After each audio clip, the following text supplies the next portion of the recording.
Hey everyone, welcome back to English Without Effort. Hi, I'm Alice, and today we are talking about something that I think a lot of people really struggle with: saying no. Yeah, and specifically, saying no without feeling terrible about it afterward. Right, because I think most of us know how to say the word no, technically, but actually doing it without the guilt, that is a whole different thing. Totally, and I think it is one of those skills that nobody really teaches you, like you learn math, you learn history, but nobody sits you down and says, hey, it is okay to turn people down sometimes. Exactly. And then you grow up, and suddenly everyone wants something from you, and you just keep saying yes to everything, and you are completely exhausted. So let me ask you something, Alice. Are you a people pleaser? Like, honestly. Oh, 100%. Or at least, I used to be. I mean, I have gotten better, but yeah, for a long time, I just could not say no to anyone. What would happen? Like, what was it like before you got better at it? Oh, it was bad. I remember this one time, a colleague asked me to cover her shift at work, and I already had plans, really important plans. But I said yes anyway. No way. Why did you say yes if you had plans? Because she looked so stressed, and I just felt this wave of guilt the moment I even thought about saying no. So I said yes. I canceled my plans, and then I was resentful about it for like a week. That is so relatable, though. You said yes, but you were not really okay with it, so in the end, nobody actually won. Exactly. She thought I was fine. I was not fine, and I kind of avoided her for a while after that because I was low-key annoyed. And that is the thing. When you say yes, but you mean no, it does not just affect you. It affects the whole relationship. It really does, and I think that is something people do not realize. They think saying yes is always the kind thing to do, but a resentful yes is actually worse than a polite no. Oh, I love that. A resentful yes is worse than a polite no. That is kind of a big deal as a concept. Right? Because the other person deserves to know where you actually stand. If you say yes, but you are secretly miserable, that is not really honest. Okay, so let's talk about why it is so hard to say no in the first place. Because I think the guilt comes from somewhere specific. Yeah, where do you think it comes from? I think a big part of it is that we are taught from a really young age that being helpful and agreeable is a good thing. And it is, but it gets kind of distorted over time. Like, the lesson starts as be kind and share, but somewhere along the way it becomes always put other people first, even when it hurts you. Exactly. And then saying no feels like you are breaking a rule, even when you are not. I also think there is a fear of what the other person will think. Like, will they think I am selfish? Will they be upset with me? Will they stop liking me? Yeah, that fear of being seen as the bad guy. I have definitely felt that. Wait, really? You seem like someone who can say no pretty easily. I mean, I have gotten better at it, but it took a long time.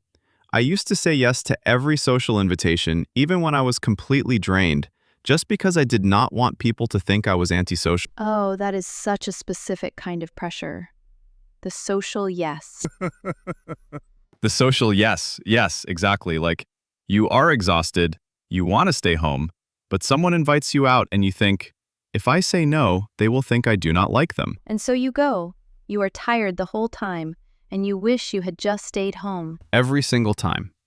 And the thing is, a good friend is not going to stop liking you because you said you needed a night in. A good friend gets it. Absolutely. And I think that is actually a useful test. If someone gets really upset when you say no to something reasonable, that tells you something about that relationship. That is a really good point. The people who respect your no are usually the people worth keeping around. Okay, so let's get practical. Because I think a lot of people know they should say no more, but they just do not know how to actually do it without it feeling awkward. Right. So what are some actual ways to say no that do not feel harsh or rude? Well, one thing that really helped me was learning that you do not have to give a long explanation. Like, you do not owe anyone a whole essay about why you are saying no. That is huge because I think a lot of people over-explain when they say no, and that actually makes it worse. It does, because the more you explain, the more it sounds like you are apologizing for having a life. Okay, that is hilarious, but also completely true. Like, I cannot make it because I have this thing, and also my cat has an appointment, and also I am kind of tired, and also, Stop, stop. That is too much. You can just say, I am not able to make it this time, but thank you for thinking of me. and that is it. You do not need anything else. That is it. Short, warm, and clear. No guilt required. I also think it helps to separate the no from the relationship.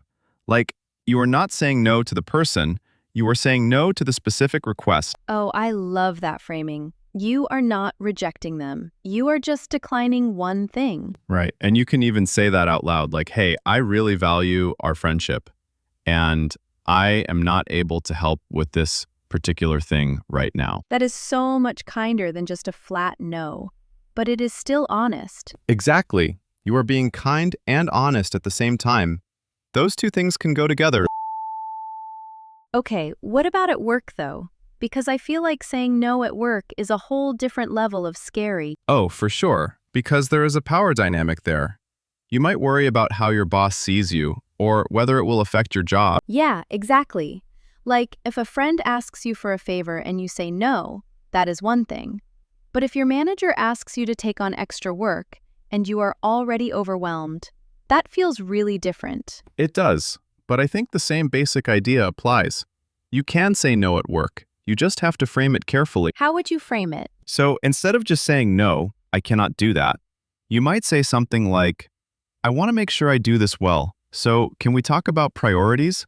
Because right now I am already working on X and Y. Oh, that is smart.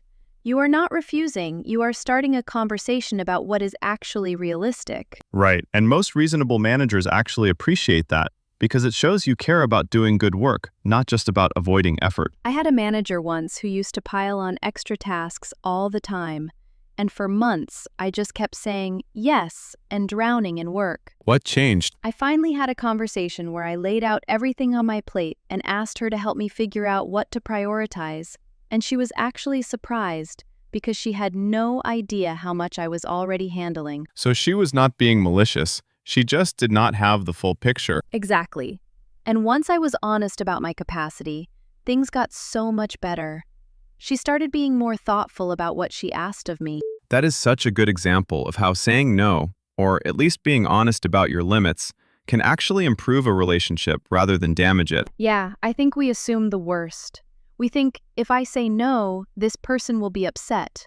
The relationship will suffer. But a lot of the time, the opposite happens. Because honesty builds trust.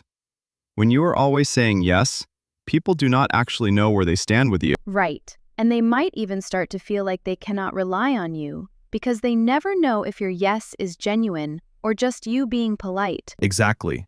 A genuine yes means so much more when people know you are also capable of saying no. Okay, I want to talk about the guilt part specifically, because even when people know how to say no, the guilt still shows up afterward. Oh, absolutely. You say no, you feel good for like 5 minutes, and then the second guessing starts. Yes! Like, did I do the right thing? Should I have just helped? What if they really needed me? I think that guilt is almost always disproportionate to the actual situation.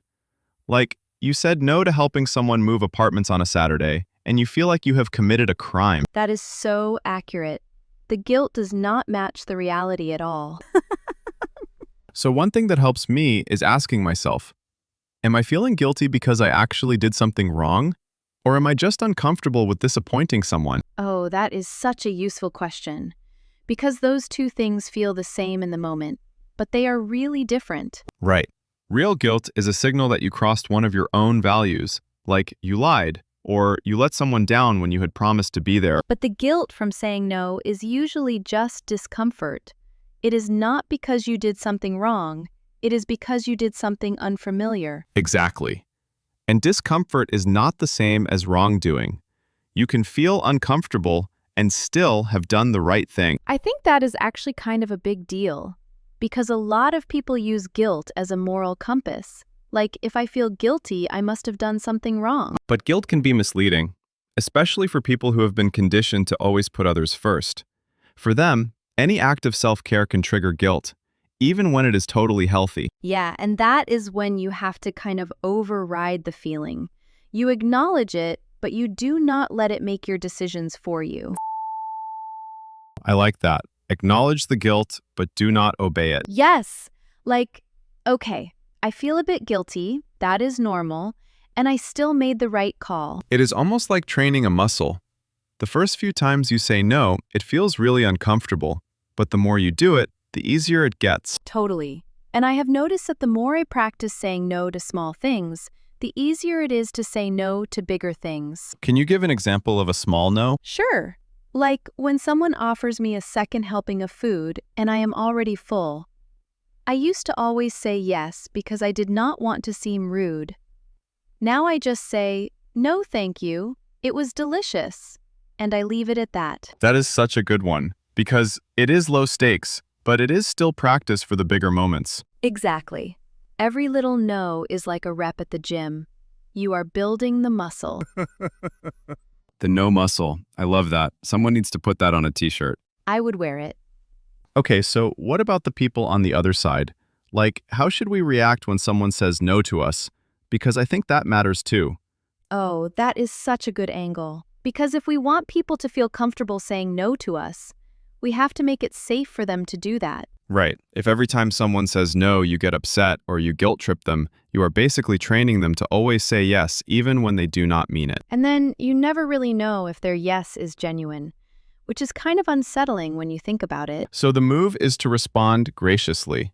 Like, no problem, I totally understand. Thanks for letting me know. And mean it. Not in a passive-aggressive way where you say, no problem, but your tone says it is actually a huge problem. Oh, we all know that tone. The fine, I guess I will just do it myself tone. That is the worst. That is basically emotional blackmail wrapped in politeness. It really is. And it makes the other person feel guilty for doing absolutely nothing wrong. So if we want a world where people can say no without feeling guilty, we also have to be the kind of people who accept no gracefully. Absolutely. It goes both ways. We have to model the behavior we want to receive. Okay, I also want to mention something that I think gets overlooked, which is saying no to yourself. Oh, interesting. What do you mean? Like, sometimes we overcommit not because other people pressure us, but because we pressure ourselves. We say yes to too many things because we want to do everything and be everything. Oh, that is so real. The self-imposed yes. You sign up for 5 projects, 3 social events, and a new hobby all in the same week. And then you burn out and wonder why you are exhausted. So saying no to yourself, to your own ambition, or your own fear of missing out, is also a skill. Yeah, and I think it requires the same kind of honesty. Like, be real with yourself about what you can actually handle. I have been working on this lately, actually. I had this habit of filling every free moment with something productive, and I realized I never gave myself permission to just rest. That is such a common thing, especially now when there is this pressure to always be doing something, always be optimizing your life. Right. And sometimes the most important no is just, no, I am not going to do anything right now. I am going to sit here and be a human being for a bit. I think that is actually kind of a big deal. Rest is not laziness. Rest is part of being a functional person. Exactly. And when you are rested, your yeses are so much more genuine and energetic. Yes.